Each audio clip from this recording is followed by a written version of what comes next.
You're watching a Highwire Media podcast. There is one big move the Rangers still need to make before 2025 opening day. A reunion with a late inning reliever would go a long way towards solidifying the team's bullpen.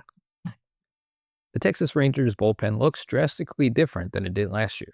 Gone are the likes of Kirby Yates, Andrew Chafin, Jose Leclerc, and David Robertson.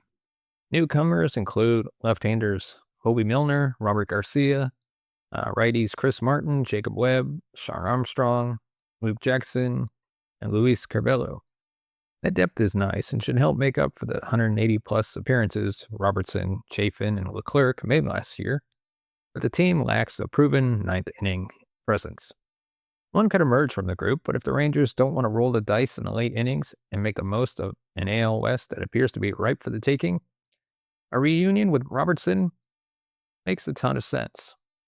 Last year with Texas, the right-hander made a team-high 68 appearances, spanning 72 innings, working to a sterling 265 FIP and 12.4 strikes per 9 inning. He might not have closed with the Rangers, but he's filled the role with numerous clubs during his 16-year MLB career. Robertson has finished nearly 200 games and has been as reliable as they come in save situations. He just brings a level of experience this team is lacking. Robertson, who represents himself in free agency, remains unsigned despite his impressive track record.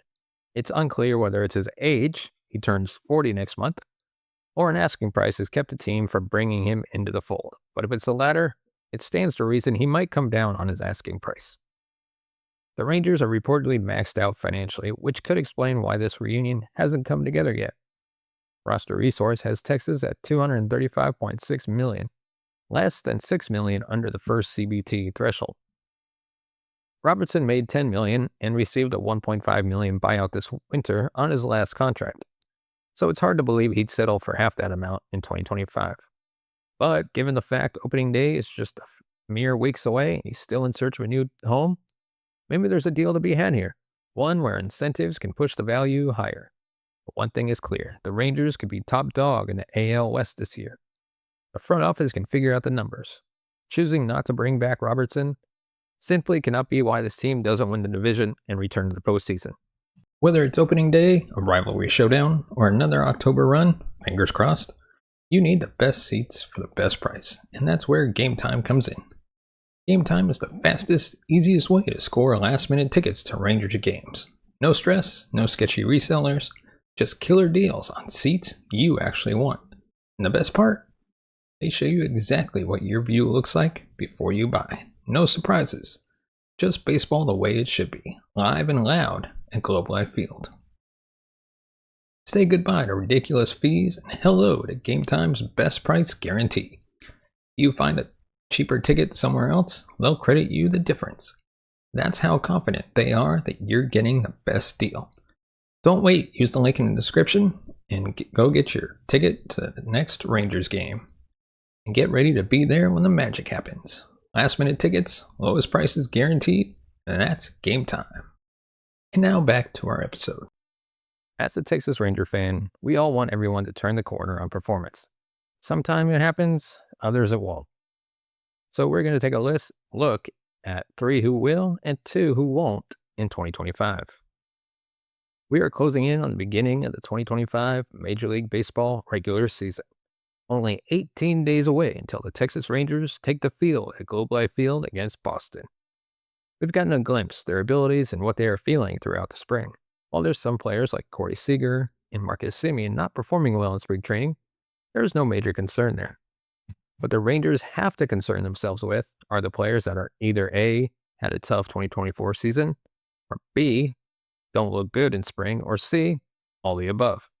In that same spirit, I'm going to name 5 players, 3 of which will bounce back and find success, and the last 2 who still won't get it together in 2025.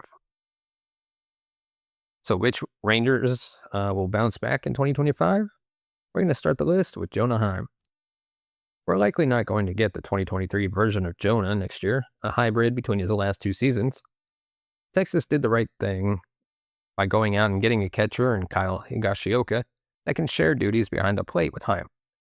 Over the last 3 seasons, Jonah was among the top 6 players in the league in games played, with the majority of those being behind the dish. While it was fine pre-2023, it's not a good solution now. He had a great 23, but he basically laid his body and mind out in the open to deliver that championship ring. Mix that with his wrist injury from July 2023.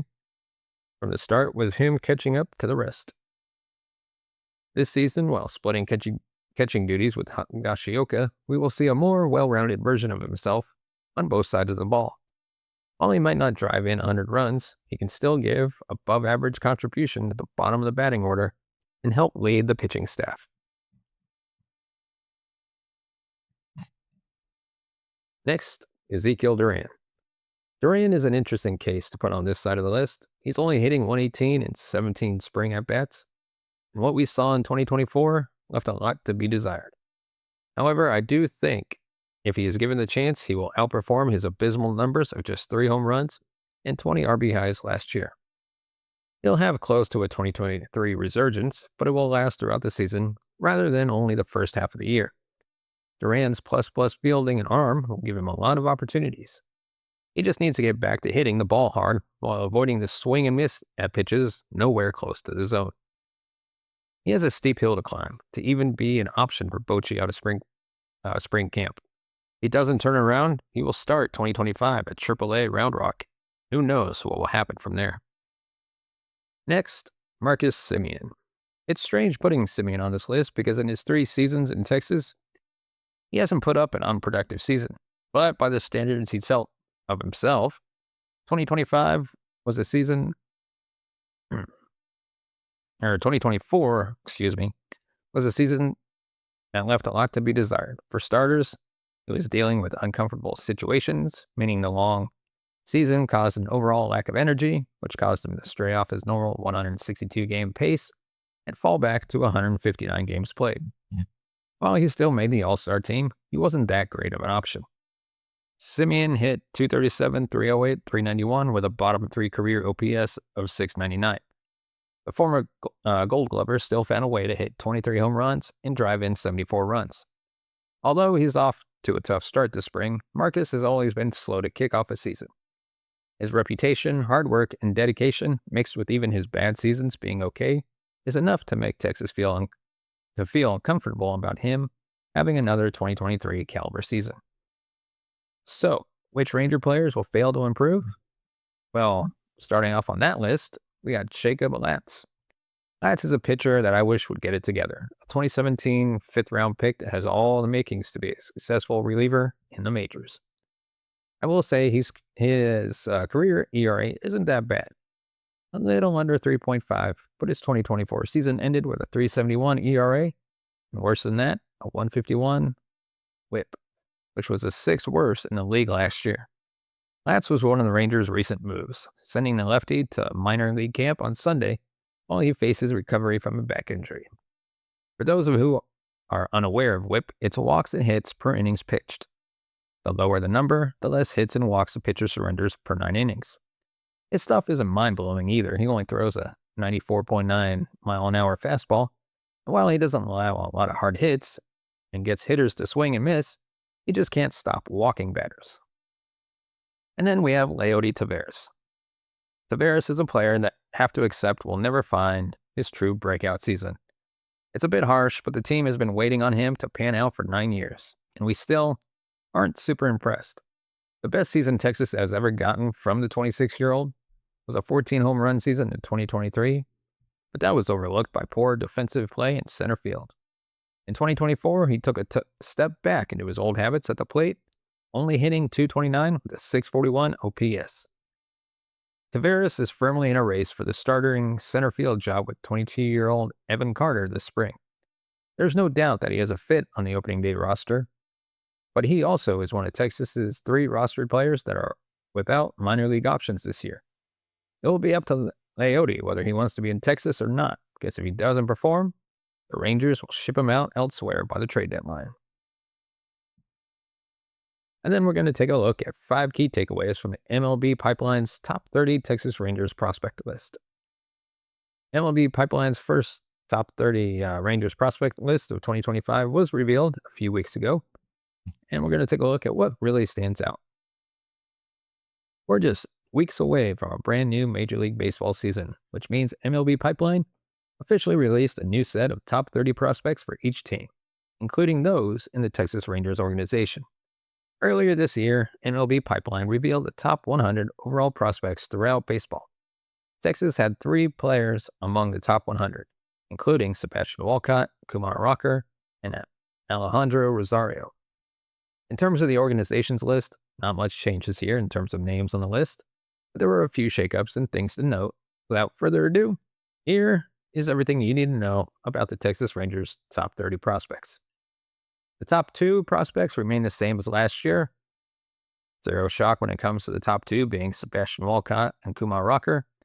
Both ended the 2024 season ranked 1 and 2 and have shown no reason to get knocked out of those spots. Walcott is an absolutely stud with the potential to be the number 1 overall prospect in baseball by the end of this season. In 121 games last season, Walcott hit .265 with a .796 OPS with 11 home runs and 56 RBIs. Texas will likely start Walcott in AA Frisco, and through success could see a promotion to AAA Round Rock. Rocker, on the other hand, is an interesting situation because he can easily slot in on the big league roster in either a starter or bullpen role to kick off the year. But it also makes a ton of sense to keep him in Round Rock and get him consistent starts. He struggled to start the spring, but he has the potential to be a major contributor in the big leagues. And an elbow injury has caused Alejandro Rosario to drop out of the top 5. One of the best storylines within the organization was Rosario's resurgence in 2024. After a subpar college career at Miami, the Rangers drafted him 5th overall 2 years ago and immediately changed his pitch mix and rehauled his mechanics. Among the changes were the additions of a mid to high 90s four-seamer and lethal sinker splitter combo. The changes turned him into a star in the making, throwing 88 in a third innings and recorded a .223 ERA and an impressive 36.9 strikeout percentage in Down East and Hickory. Ranked as the organization's 3rd overall prospect, his status dipped to number 7 due to the announcement on February 23rd that he will likely miss the entire 2025 season due to an elbow injury and likely Tommy John surgery. So who are among the biggest rises and falls? We have 2 big risers on the list, both rising 8 spots from their end-of-year 2024 spots. First was outfielder Alejandro Osuna, brother of former reliever Roberto, who rose 8 spots from 16th to 8th. This was likely due to his tremendous 2024 season, where he's named the Rangers Minor League Player of the Year. His offense compares similar to that of Alex Verdugo and Wilder Abreu with keen defensive instincts. He's also off to a scorching spring training with a .444 batting average and 3 RBIs. Next on the list is southpaw Cole Drake, who saw a rise from number 21 to number 13. Drake sort of bursted onto the scene as an 11th round pick in 2022. After being named the Choku Pitcher of the Year, he struggled to start his professional career, but settled into his own after a 2023 offseason of dropping 25 pounds and increasing his fastball velocity from 88 to 90 miles an hour to 92 to 94 miles an hour, with a potential to hit 96. So, which players are first-timers, and which dropped off the list? The Rangers added 8 new prospects to their list, with the highest being 19-year-old outfielder Yeremy Cabrera. At number 16, Cabrera was signed for only $10,000 and has, quote, sneaky plus raw power thanks to his deceptive strength. The other 7 newcomers were Melorky Rodriguez, Mark Church, Paul Bonzagni, Davis Hageman, Aiden Scarborough, Colton Curtis, and David DeVillo. On the other hand, 4 players dropped off the list, including a former top 5 prospect and right-hander Brock Porter. Porter's professional career has been riddled with setbacks due to a high walk rate and was sent to the Rookie Instructional League in 2024 and only appeared in 8 games. The other 3 dropouts were Dane Acker, Jesus Lopez, and Dustin Harris. So let's talk about who to keep an eye out for this season. Of course, the top five among the two biggest risers is in Osuna and Drake. But who else that I may not have talked about? For one, Emiliano Teodoro has the potential to be the Manuel Chase that fans were upset to get rid of 5 years ago. Outside of that, keep an eye out for outfielder Braylon Morel, who has a career .327 average in 2 rookie ball seasons. The others would be pitchers Mitch Bratt, Jose Corniel, and outfielder Emblemic Ortiz. Apologies for butchering their names. Ranger fans might also be familiar with Church, who made his MLB debut last year, pitching 1 scoreless inning against the LA Angels. If he's healthy, he'll be a key contributor to the team's bullpen in 2025. And now we're going to take a look at our next topic, which is the time is right for the Rangers to package a Jack Leiter trade for our top NL East pitcher. Ranger fans are happy to see Jack Leiter is slowly starting to catch his groove in the spring and are excited for that momentum to carry forward. But it could also be a key to getting a high-powered starter. The Texas Rangers are at what they hope to be a run of success that propels them as one of the best teams of the decade. All they have to do is capitalize on their fortune from here on out. Regardless of some of the team's young foundational pieces like Evan Carter and Josh Young, the Rangers are in win-now mode. Guys like deGrom, Eovaldi, Seager, Semien are at the back half of their careers, and by the turn of the next decade, will be close to retirement. Given that they are locked in for the next 3 to 6 years, the future is indeed now. While it's a tough decision to make, sometimes prospects don't pan out, and if they can't find a fit among the group of players, it's time to make that tough decision and trade them. Jack Leiter is at that part of his career. Sure, he's only appeared in 9 career games, but his struggles go back to even the minor leagues, where he has a career ERA of 5.48 in 60 games. He struggles to get control of his pitches, put hitters away, and his walk rate gets higher every year. Leiter has been great this spring with a .225 ERA and 8 innings of work, and the addition of 2 new pitches has the potential to turn his career around. That might incline Texas to keep Leiter, continue to develop him, and risk him potentially turning into a bust over a trade and him becoming the next Cole Reagans. During the offseason, Leiter was listed as a potential trade target from experts around the league. One MLB article even floated around the idea of Texas trading Leiter for Brewers all-star closer Devin Williams. Keeping in a similar mindset, here's my potential trade proposal. Texas trades Jack Leiter, Alejandro Osuna, and Cameron Cawley to the Miami Marlins for Sandy Alcantara. I know I butchered that name, and apologies. It's a little wild, but the basis of the trade makes a lot of sense for the Rangers. They have a rather deep starting rotation, but at the same time, the back end of it still has room to get better. Alcantara is returning after undergoing Tommy John surgery and missing the entire last season with the Marlins. He returned to action this spring, and in 3 games has not given up a run, struck out 5, and touches 100 miles an hour consistently with his fastball. On Thursday, it was rumored that the Marlins will place him on an innings limit this season, leaving people to speculate that they may be looking to trade him to a contender this year. Adding him would give Texas a frontline starter and opens the door to pursue other positional needs on the trade market with pitchers like Dane Dunning, John Gray, and Tyler Mahle. I understand trading Leiter is hard. The team took him with their 2nd overall pick a few years back, hoping he'd become the next star of the rotation. This trade would also mean giving away the organization's number 8 and number 19 prospects, both of which are massive talents, but could eventually be blocked due to the organization's depth.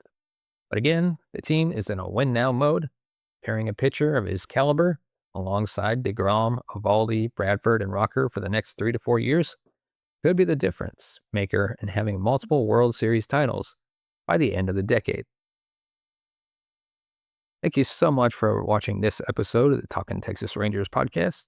Let me know your thoughts on the topics we've covered in the comment section below. Is there something you missed, something you don't agree with, or something you do agree with? Let me know. And of course, hit that subscribe button down below. Hit the bell notification to be notified of future videos. Give us a thumbs up if you like our video. And if you want to support the channel financially, you can buy us a coffee at buymeacoffee.com/TTRangers. As always, thank you so much for watching and listening. We'll see you next time.